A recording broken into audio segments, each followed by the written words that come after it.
I'm going to ask you guys to use your imaginations for a bit, okay? Let's say we're all above the age of 20, and we all live in Kenya. Now imagine you have a sister, and your sister is pregnant! Now, she's about to give birth, and you're so excited because you're finally going to be an aunt or an uncle. Unfortunately, since the healthcare clinics are so far away and closed, she's going to have to give birth at home. Well, several hours later, your sister gives birth. Aren't you excited? And right when you go see her and the baby in the tent, you freak out. Because guess what? Your sister died.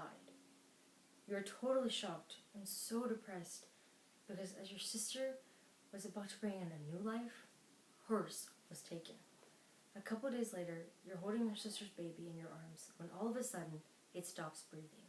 You don't know what to do and you're freaking out. Going to the clinic makes sense, except it's too far and you're not that top priority to care for. And once again, it's too late. The baby has officially died at just a couple of days old, still an innocent infant. You start to become angry and feel guilty because it's your fault and you should have done something to stop it. But then you come to a realization that it's not your fault and you did try to do something.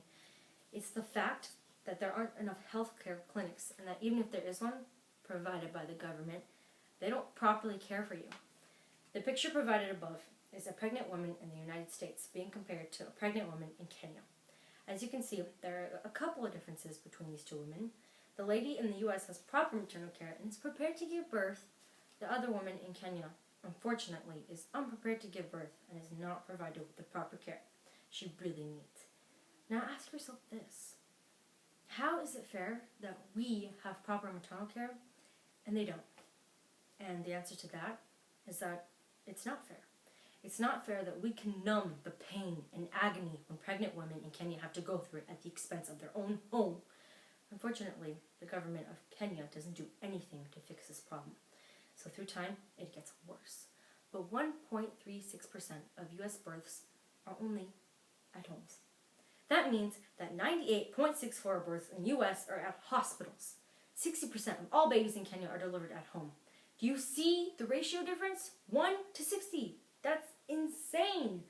By not letting pregnant women in Kenya have the proper maternal care they need, that is in violation of Article 25. Article 25 states that everyone has a right to a standard of living adequate for the health and well-being of himself and his family. Clearly, pregnant women in Kenya are not getting the care they deserve, as well as the children. In fact, 1 out of 14 children in Kenya do not reach their 5th birthday.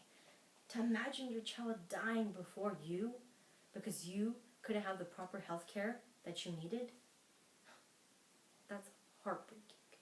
In fact, 21 is Kenya's rank in an index of the worst countries in which to be a mother because of the care that isn't provided. How crazy is that? It is so dangerous to be a mother that if you do want to be one, you're sacrificing your life that could possibly result in death. This problem in Kenya makes me realize how grateful we should be to have the proper care when we were given and have had our vaccinations given.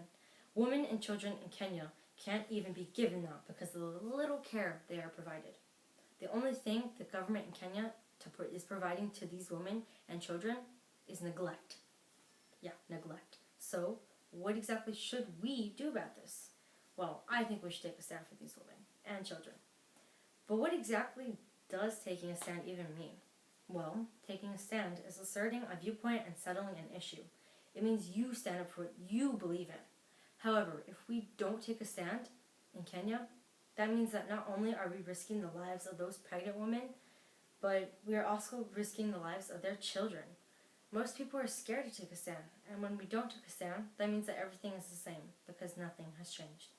In addition to that, we are also becoming bystanders, and silence is the enemy that people constantly lose battles to, myself included. Don't repeat history, but instead make it indifferent for a change. Please let your voice be heard so that others can do the same. And that was the lovely Miss Vanessa Perez, everyone. Hello, my name is Lizzie Gutierrez, and I am here to inform you about the suffering expecting mothers in Kenya must go through. I am a part of the M.A.D.D Organization, which stands for Medical Assistance During Delivery. Although our organization's acronym mirrors that of Mothers Against Drunk Drivers, we stand for something entirely different. M.A.D.D was established with the vision of creating an improved medical system in the region of Africa, specifically Kenya. Kenya is one of the more developed economies in East and Central Africa, according to writers and researchers at Huffington Post. However, as far as the issue of maternal and child health care, there is much that can be improved. It is said that roughly 15 women and 290 children in Kenya die each day due to pregnancy complications. A handful of those complications are caused by the lack of proper medical care. An even bigger handful of those complications can be prevented by giving the Kenyan mothers and children necessary vaccines. Aside from not receiving vaccinations, there is the issue of birthing. Only about 43% of deliveries by Kenyan mothers take place in an actual medical facility or hospital. Within that 43%, there are still health complications that arise after birth. The vast majority of Kenyan mothers do not give birth in a sterile medical facility or hospital. Many of them end up giving birth in a tent or in their home without the help of a midwife to guide them through labor. This can be detrimental to both the mother and child's health because there are increased chances to spread harmful disease. In the year 2012, over 100,000 Kenyan children died before their 5th birthdays. What was the cause for this spike in mortalities? These deaths were the result of transferring of HIV and AIDS from mother to child. And not only could this transfer be prevented by giving the children vaccines, more awareness could be spread to women in Kenya through medical information seminars at facilities, as well as other methods of spreading helpful information regarding health. In Kenya, the number of HIV and AIDS cases among women between the ages of 15 and 24 has reached a whopping 25,000 incidences per year. Clearly, young women and potential mothers in Kenya need to be educated on ways to prevent the spread of these sexually transmitted diseases. Not only are mothers at risk of transferring these diseases to their newborns, but they are also at risk of passing down genetic diseases. If there is a history or long line of family members with certain genetic diseases, then it can only be predicted that the child may receive the gene as well. Unfortunately, in those cases, there have yet to be solutions or methods of preventing the spread of genetic diseases. Young mothers in Kenya also face the issue of deciding whether or not they feel they are ready to mother a young child. Some of these women decide they are not equipped to care for another little person, while others decide to take up the challenge. Between the years 2000 and 2014, the rate of contraceptive usage has gone from 39 to 46%. This means that there was less than 10% of an increase throughout the span of 15 years. By the year 2015, contraceptive manufacturers envisioned a target rate of 70% usage. Other than the low rate of medical facility births, there is also the subject of medical teams. In 2011 alone, only about 43.8% of births in Kenya were aided by trained medical personnel.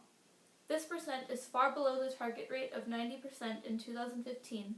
These statistics are proof that Kenyan health facilities and hospitals must increase their medical staffs.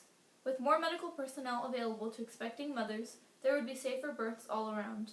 The new medical teams could also be sent into the field in order to assist the births of Kenyan mothers who are not able to get to a medical facility in time.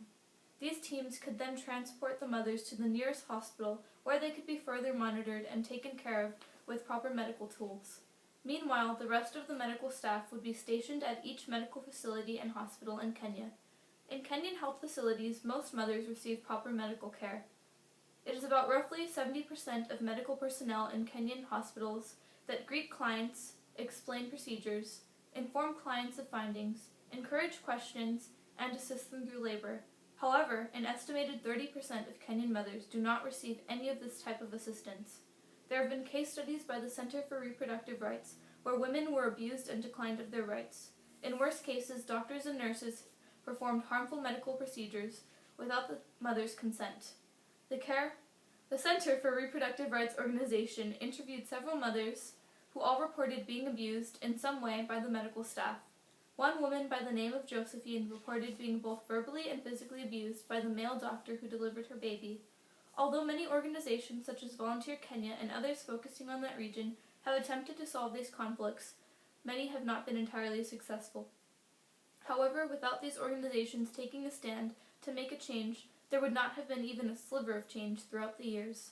Kenyan mothers deserve to see change and to have improved medical systems. They should also be granted all of their rights and get to make decisions about helping their infants in the safest way possible.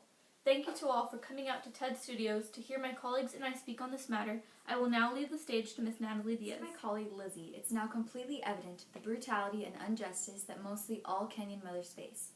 This is the reality in Kenya. No, it's not just numbers on paper, it's deaths in real life. I would like to take a moment to share with you all a more personal story, mine. The story of my mother's pregnancy and my birth is no easy one. My mother got pregnant 17 years ago, but she was unaware until she was 3 months pregnant. By this time, she was already a trimester into it, and she worried that something could have gone wrong. During this time, there was still just enough time for a miscarriage to take place. Her doctor became a little worried as well, so they began to take tests to see if I was all right.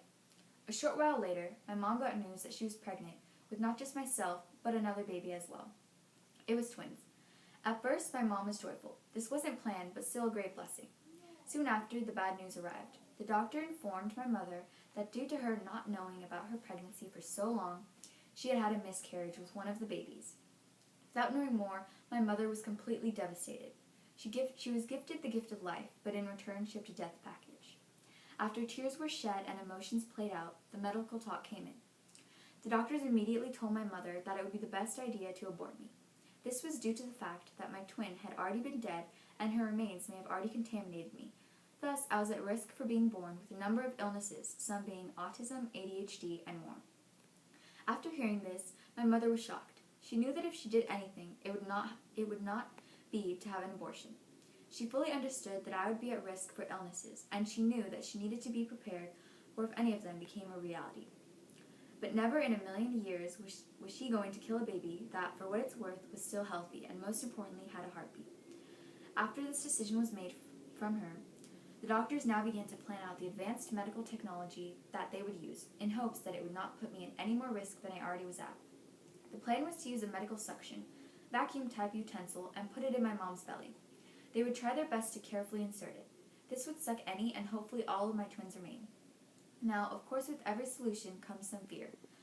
The doctors were at first hesitant about this solution, because there was risks that I could be endangered by the vacuum grabbing me.